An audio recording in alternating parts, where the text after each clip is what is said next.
My beloved brothers and sisters, today I want to share a testimony that did not come from study, nor from imagination, but from an encounter that shook the foundations of my spirit. There was a moment in my life when breath left my body, when darkness covered my vision, and I found myself stepping beyond the veil of time into a realm where the glory of God is not spoken of, it is seen. I did not know whether this was the end of my earthly journey or the beginning of something new, but I knew this: I was standing in a place no human strength can reach.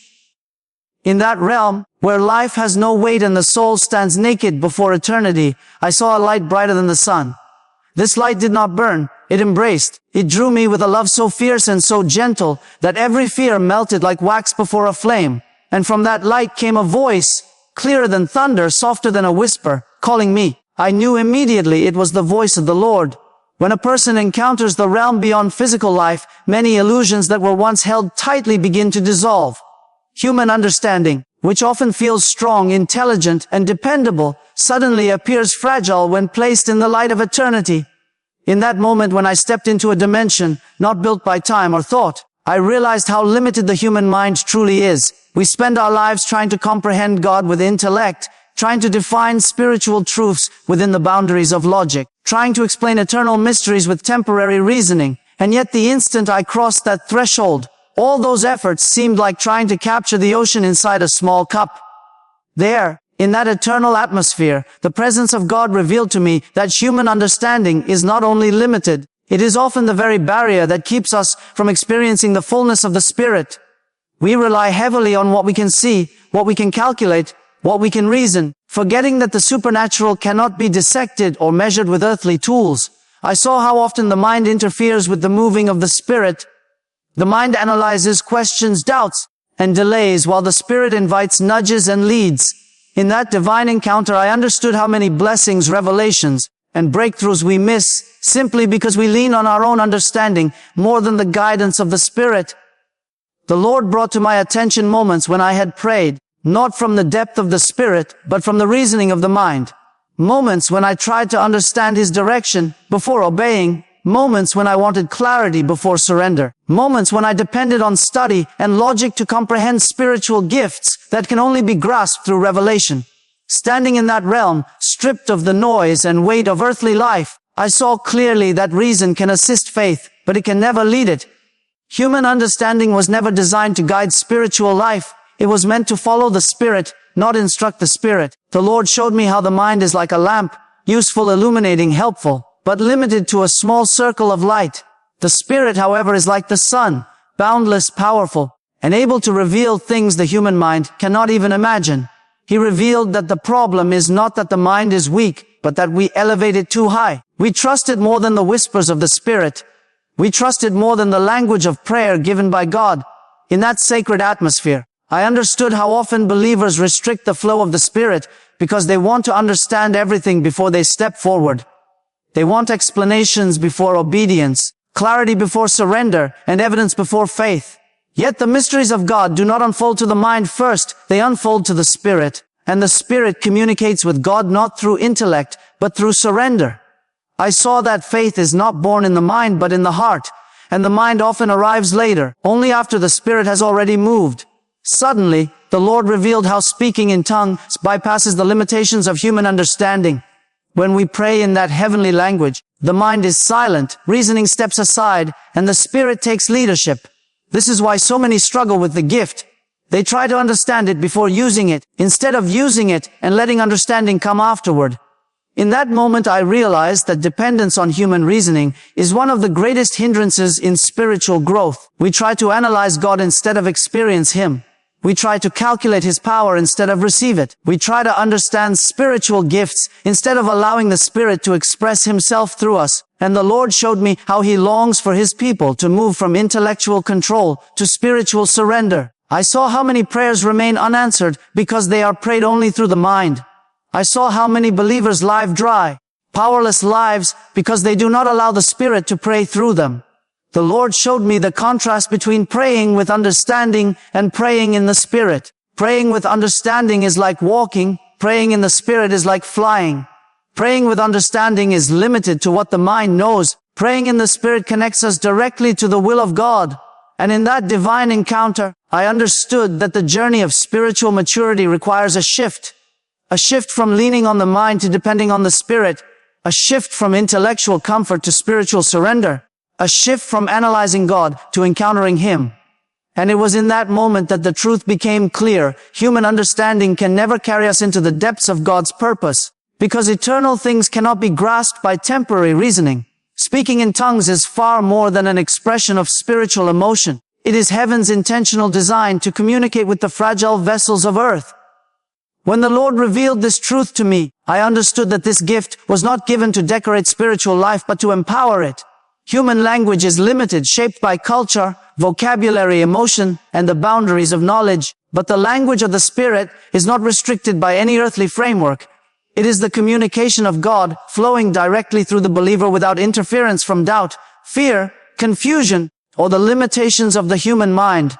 When I stood in that divine realm and the Lord showed me what happens when a believer prays in the Spirit, I saw a dimension beyond intellect. I saw how the Spirit bypasses every weakness that the human mind carries. The mind can only process what it understands. The Spirit speaks mysteries that the mind cannot grasp. And yet those mysteries are the very things that shape our lives, align our destiny, and connect us to the will of heaven. The Lord revealed that speaking in tongues is not simply an act of prayer. It is a pathway. It is the believer's spiritual airway, allowing the breath of heaven to flow freely through their innermost being. When a person prays in their own language, they pray according to what they know, what they feel, and what they assume. But when they pray in tongues, they pray beyond what they know, beyond what they feel, and beyond what they assume. They pray according to God's perfect will, not their limited understanding. I saw how praying in tongues removes the interference of the human mind. The mind is often filled with doubts, memories, fears, and insecurities that weaken prayer. A person tries to pray, but thoughts interrupt, distractions come, emotions shift, and the prayer loses strength. But when the Spirit takes over, there is no room for human weakness to interrupt. The flow of prayer becomes divine, steady, and powerful. The Lord showed me how praying in the Spirit engages the deepest parts of a person. The Spirit, not the intellect. The Spirit knows things the mind does not know. The Spirit searches the will of God, and when a believer begins to speak in tongues, the Spirit is praying perfect prayers through imperfect human vessels. It is a direct communication line between heaven and earth. I saw how the enemy fears this gift more than most believers realize. When a person prays in their natural language, the enemy can understand the words, anticipate the direction, and attempt to resist or interfere. But when a person speaks in tongues, the enemy is confused, unable to decode the mystery being spoken. The prayer becomes a heavenly strategy hidden from all darkness. The Lord revealed that speaking in tongues strengthens the inner man in ways no other form of prayer can accomplish. The mind may be tired, the emotions may be weary, and the body may feel weak. But when the believer speaks in tongues, something supernatural begins to rise from within. Courage rises, clarity forms, strength returns, and spiritual boldness awakens.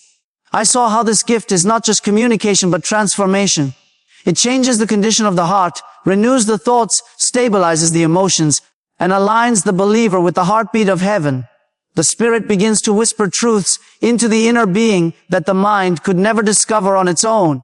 I realized that the gift of tongues was not given to a select group of spiritual elites, but to every believer willing to receive and surrender. Heaven does not give this gift as an optional decoration, but as a vital lifeline. It is heaven's solution to human limitations. It is God's way of ensuring that the believer is never left alone in prayer, never bound by the limits of their own knowledge, and never powerless against the forces that come against them. The Lord revealed that speaking in tongues is the only moment when the believer becomes a perfect vessel of prayer, because it is not the mind praying, not the emotions praying, but the Spirit. Every syllable is infused with divine purpose. Every expression carries supernatural assignment. Every moment spent praying in the Spirit strengthens the connection between the believer and God until the heart becomes saturated with His presence. The more the believer prays this way, the clearer their spirit becomes, the stronger their faith grows, and the deeper their walk with God becomes. And in that revelation, I understood that this gift was not meant to be occasional or rare, but continual. A daily flow of living water from within. When the Lord opened my eyes to see what truly happens in the spiritual realm when a believer prays in the Spirit, I realized how far beyond human imagination this gift really is. In the earthly world, prayer may seem simple, quiet, or even ordinary, But in the unseen realm, it is a force that shakes foundations. When a believer begins to speak in tongues, the very atmosphere around them begins to shift. I saw darkness tremble, not slowly, but instantly, as if a great light had suddenly pierced through it. Demonic forces that once stood confidently around a person began to scatter in confusion because the language of the Spirit carries an authority that darkness cannot stand against. In that divine revelation, I understood that praying in tongues is not just an act of devotion, it is a declaration of war. It is the believer stepping into a battlefield with a weapon forged in heaven itself. The enemy, who often attempts to read a person's thoughts, influence their emotions, and weaken their faith, becomes powerless when a believer activates the gift of tongues. This is because the prayer does not come from human understanding, but from the Spirit of God who knows all things, sees all things, and governs all things. Darkness cannot oppose what it cannot understand, and it cannot attack what it cannot locate. Speaking in tongues becomes a spiritual code language, a divine encryption that bypasses every demonic listening ear. As the Lord showed these truths, I also saw how angels move when a believer prays in the Spirit. In the natural world, it may feel like whispering, but in the spiritual realm, it is a trumpet blast. Angels stand ready, waiting for the sound of Spirit-led prayer. For this is the prayer that originates in heaven and carries the authority of heaven. When tongues begin to flow, angels respond instantly.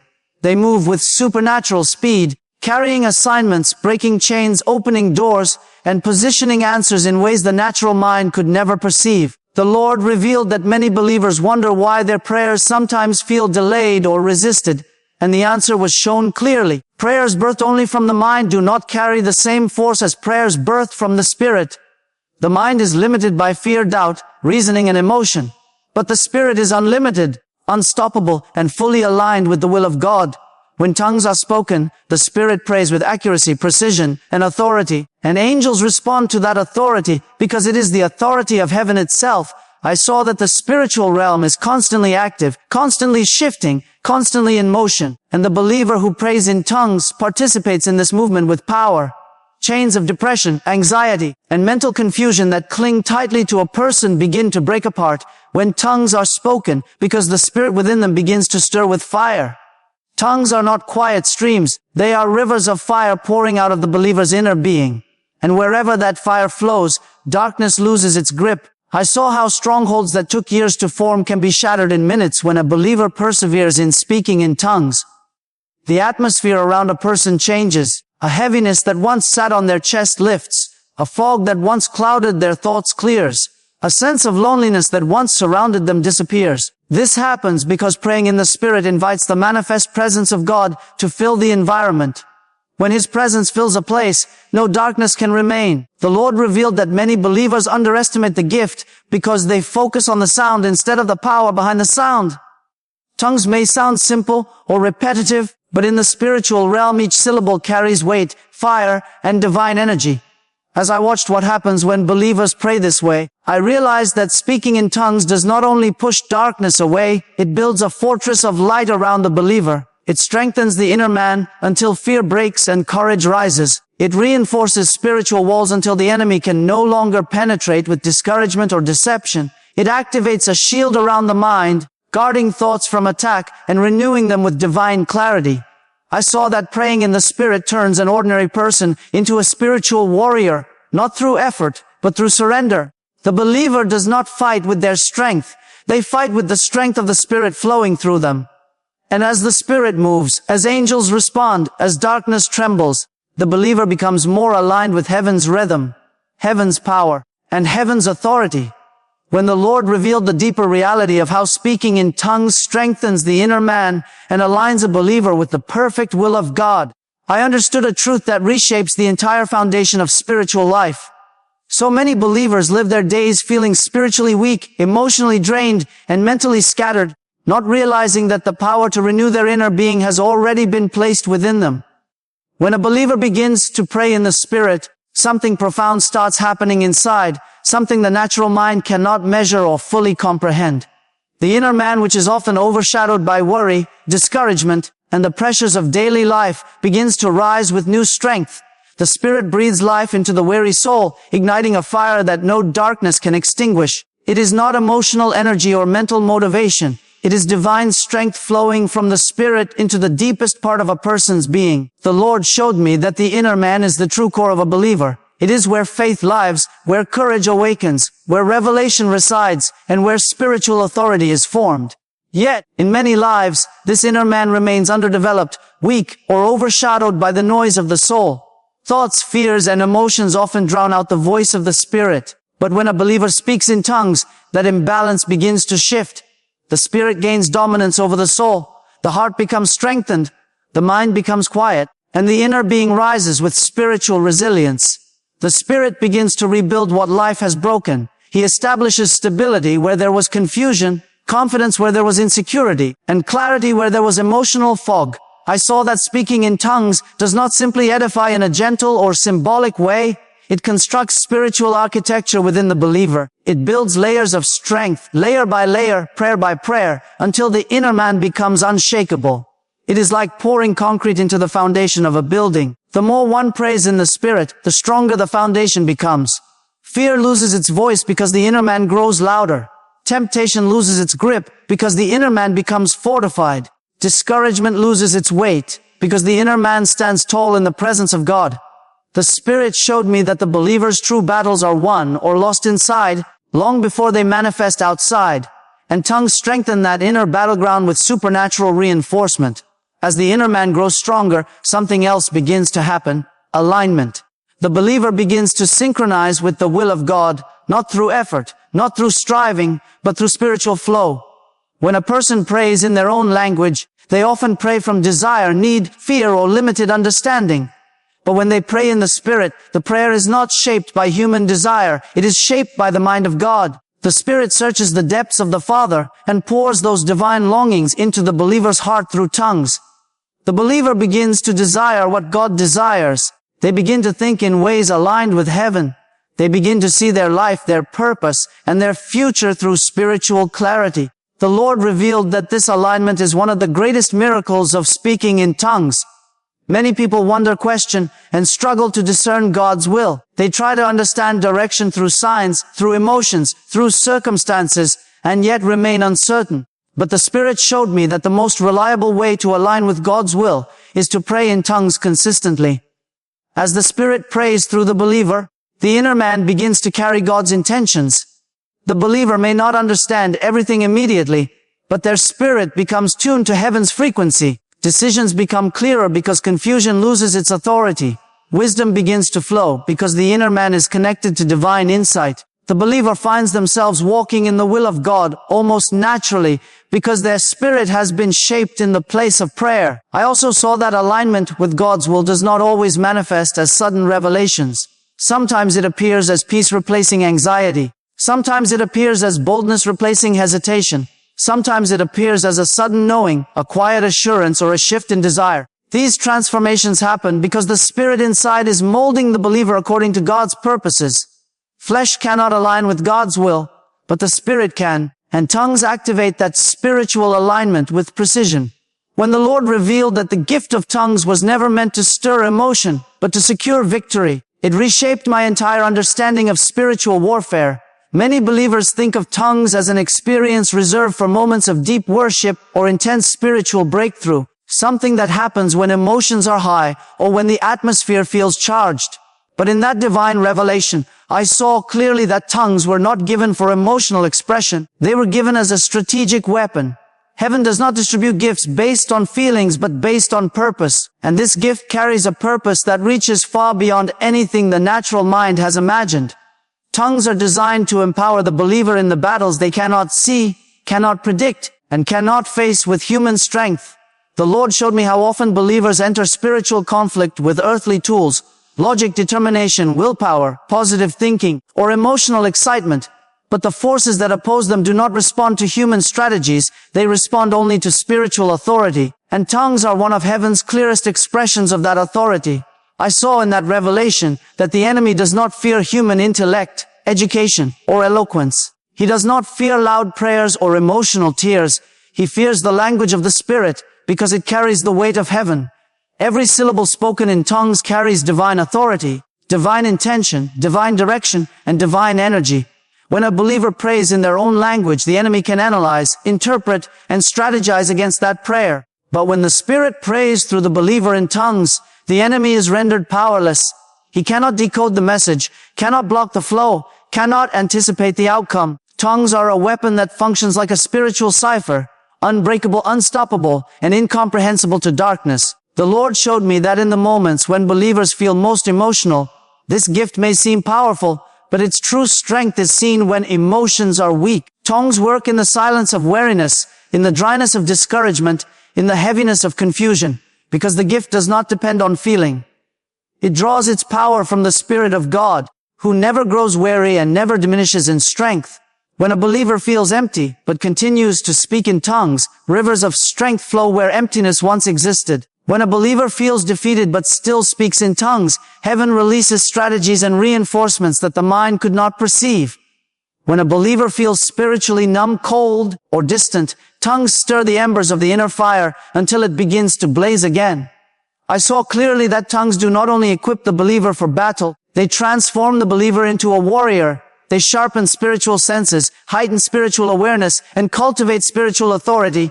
They strengthen discernment, enabling the believer to recognize things that once went unnoticed, hidden attacks, deceptive thoughts, subtle distractions, and spiritual traps. The Spirit showed me how praying in tongues builds spiritual muscle the way consistent training builds physical strength.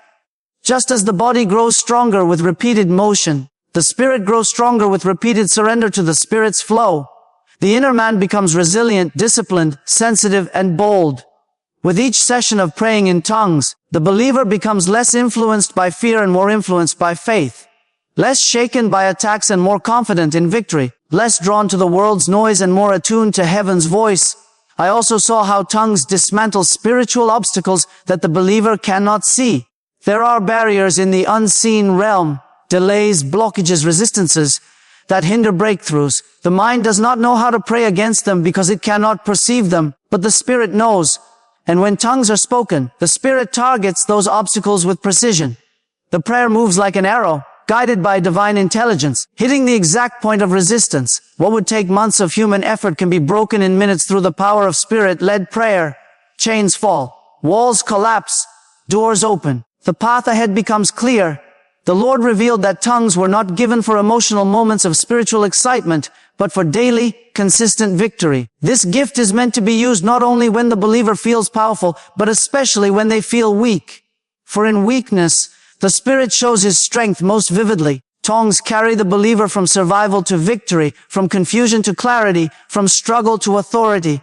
They anchor the believer in God's power when circumstances attempt to shake them. They turn ordinary men and women into carriers of divine fire. And when this fire is stirred through tongues, the enemy cannot resist, cannot remain, and cannot regain territory that has been claimed by the Spirit.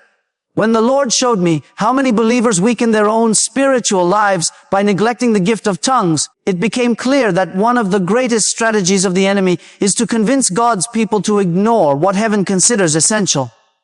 This neglect is not always intentional. Often it happens quietly, gradually, subtly.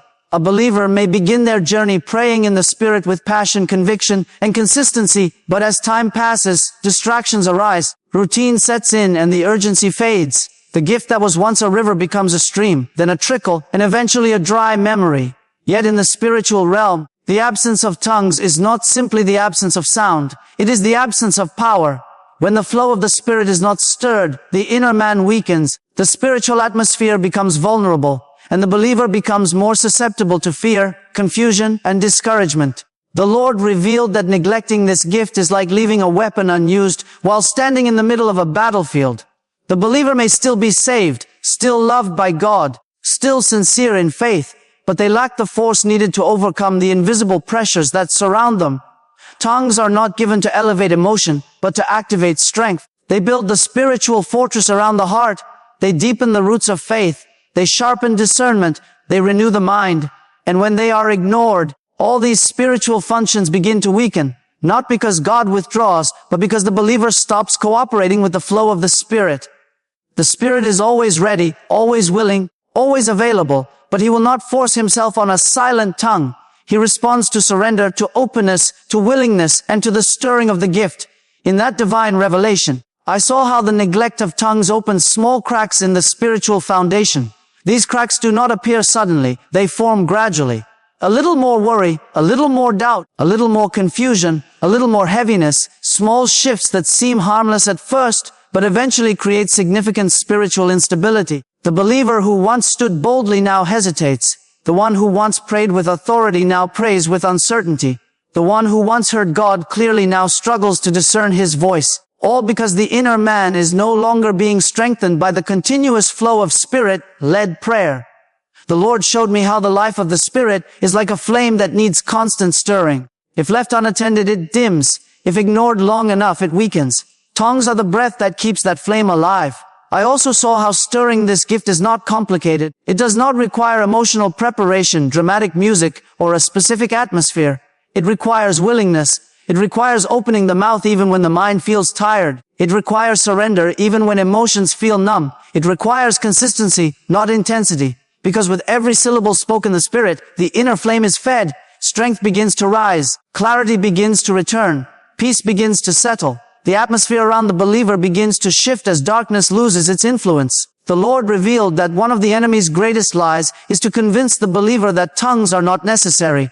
He whispers that the gift is optional, irrelevant, or too mysterious. But this lie is spoken because he knows the truth. A believer who consistently stirs the gift of tongues becomes spiritually unshakable. The Lord showed me that the believers who walk in spiritual victory are not always the strongest, the loudest, or the most knowledgeable. They are the ones who keep their spirit stirred. They are the ones who do not wait for feelings to activate the gift. They are the ones who understand that tongues connect them directly to the will, strength, and fire of the Spirit. These believers carry an authority that darkness recognizes and fears, not because of their personality, but because of the power flowing through them. Their prayers may be quiet in the natural world, but they thunder in the spiritual realm. I saw clearly that every time tongues are stirred, something is activated in heaven. Angels move, darkness retreats, the Spirit strengthens, the mind aligns, the heart stabilizes, and the believer becomes fortified from within. This is why the Lord calls His people to stir the gift continually, not occasionally, not seasonally, but consistently. Because the more the gift is used, the more power flows. The more power flows, the stronger the believer becomes. And the stronger the believer becomes, the more the enemy loses ground. In that divine revelation, I understood that the inner man becomes a lamp filled with oil every time tongues are spoken. And as the lamp grows brighter, the believer walks more confidently in the direction God has prepared.